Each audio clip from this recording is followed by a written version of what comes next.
Hello and welcome to this week's edition of the Pitstop Podcast. I'm Jaco van der Merwe. As always, Mark Jones on my left, your right, Charles on my right, your left. This week, straight into it, Haval. Charles, you recently went to the new H7's launch. Yes. Their latest SUV. Before we get to the H7, Haval's got a big year ahead. They had a good year last year. Yep. With the whole restructuring of the Jolian and bringing the first of all, the Tank 300, Yes. the P500, the Tank Tank 500. Yes. What are their plans for this year? So we all know that they're going to now be called GWM Haval as a restructuring thing, as something that's been going on in Australia for years.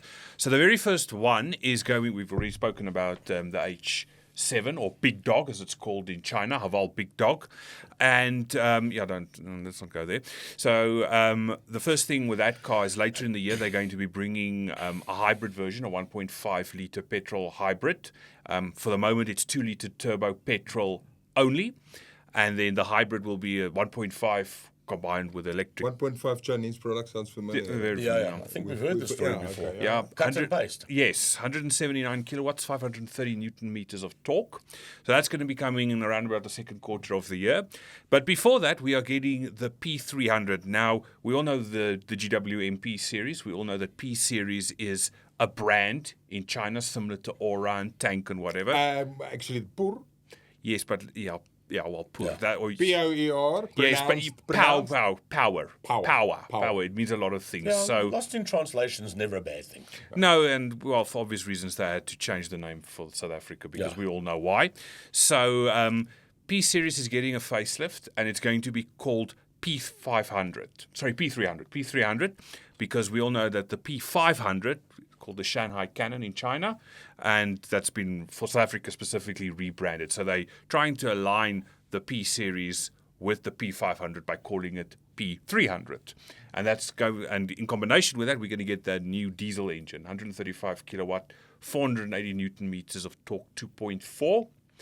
And then we're also getting the Tank 300 with that same diesel engine. I've been calling for that for a very long time. Last year there was a bit of a confusion that the diesel was going to be introduced when it wasn't. We started with a hybrid. Yes. And then we went to petrol. Conventional petrol, The confusion set in about the diesel. Yes. And now the diesel. Turned out that the hybrid was already high fuel economy. Yes. Petrol was even worse. Yes. And now we hope for their sake the diesel's a bit better. I think they need that. Badly. I mean, they will. I know the salesman will talk it down and say, no, but if you drive with your left leg and you, wind the window up and down, the consumption goes to wherever it is. But our real world stats, and it is one of those sort of Achilles heels of these Chinese products, is that fuel consumption is ridiculous. It is completely. I think the diesel's going to, I believe, will improve their sales and their stature amongst bakkie owners because the product's good. Yes. The features and all of that, it's not bad, but the engine is, I don't care if it makes 900 kilowatts. We tested it, it was super fast, but geez, it was super hungry. Absolutely. So, yeah. We will wait to see that because one of the Chinese, one of the chairmen or one of the senior executives at GWM was pictured in around about February or March last year driving around in a prototype Tank 300 diesel. And it was because of demand from us and specifically Australia that wanted that diesel engine because we know diesel is not big in China. Everything is hybrid, plug-in hybrid or electric. So, and then around about also about the second quarter, we're getting the Haval H6. Now, it's been completely facelifted. It's got a completely new grille, new wheels, and then it's got a brand new interior. There's a very sort of a minimalist interior feel to it. Column shift gear lever, brand new infotainment system, digital instrument cluster. We don't know what engines are going to be offered at the moment here. It's a 2-litre turbo petrol. Bet you a cold beer there's a 1500 turbo with a DCT box in there somewhere. In China, yes, not here. Not here yet. Okay, well then a warm beer. Well, look, I don't drink alcohol, so let's not go there. You can give me a Coke Zero or anything else. So, yes, that's the plans that they're going to be introducing. No word yet on some of the other products. There's a car called the Haval H9, but we don't know anything about that yet. But what do we know about the H6? It's just going to be a facelift. It's a facelift. They're not going to adopt that Jolian strategy. No. Keeping this one and bring No. It's going to. We don't know what the future is going to be for the H6 GT. We've got no idea because that car received the subtlest of updates towards the end of last year. But from Yeah, the that was like a new key and a sticker. and then stitch work on the seats or something like that. And that's basically the only thing we know about H6. It's going to be quite an extensive facelift because the H6 is quite old at the moment, and that's going to be the biggest one. So that's all that we know. Those 4 ones: tank diesel, hybrid, Haval H7, P300, and facelift H6. It's quite funny, Mark, because, I mean, obviously they're carrying on their SUV strategy that's been relentless from all the Chinese manufacturers, but then the bakkie thing. Bakkies are basically now hot on the heels of the SUVs. And I will say, reckon that's going to be that. I will say this: GWM/Haval is what they say. They are the biggest selling Chinese brand in China when it comes to commercial vehicles. We all know that bakkies are not the most popular vehicle in China. Those of us have noticed that, but they claim to be the biggest for more than a decade. But if you look at, I think it was December's stats, P-series. Cherry just outgunned GWM, Yes. and they don't have a bakkie yet. Yet. It's coming. And I'm telling you, I think all of these Chinese manufacturers, I mean, they're popping cars out. They've got these sub-brands, however they work. But if they start to throw bakkies at stuff, Oh, yeah. Oh, definitely. we're going to see, like we see SUVs, 30-something SUVs in the market now. We're going to have 30-something bakkies in the market soon. Exactly that. BYD.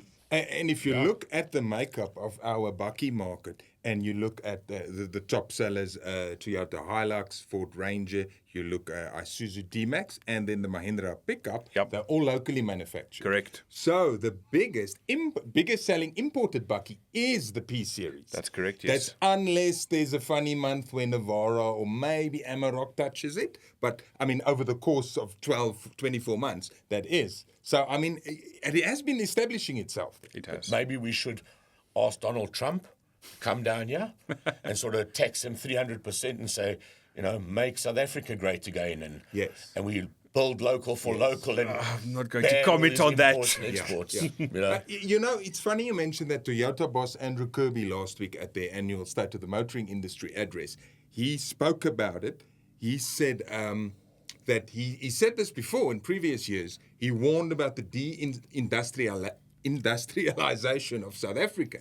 And if you look at the imports, and he says we're going to have to look at the way we tax these imports. Because you got to remember now, every bakkie from a Chinese manufacturer that gets sold is taking a bakkie away from somewhere else. Yes. That's a local job.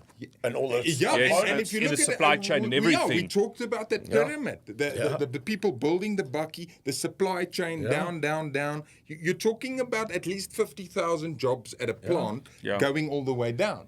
And if we keep on bringing them in and not incentivizing the local products more or then taxing them more heavily, we're in for problems in years to come. 100%. Because all those Chinese vehicles are subsidized by the Chinese government. That's why Well, the majority. That's why they're the so easy cheap. problem. Yes. The big problem is when they arrive and I mean, that's the game. They steal from local. They take sales from local. And 100%. Factories start cutting back, you name it. It's not a pretty place to play at the moment. And the influx is only going to get better or bigger. We've got, as we said, with GWM Haval, we've got BYD coming with the Shark, which has proven to be a huge hit in Australia. Cherry with their bakkie, which we haven't seen, but that's coming.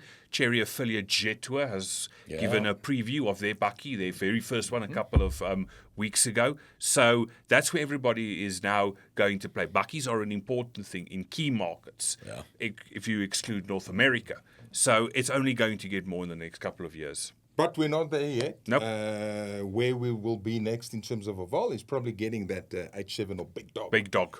On test, and then we'll see how much bite or bark the Big Dog has.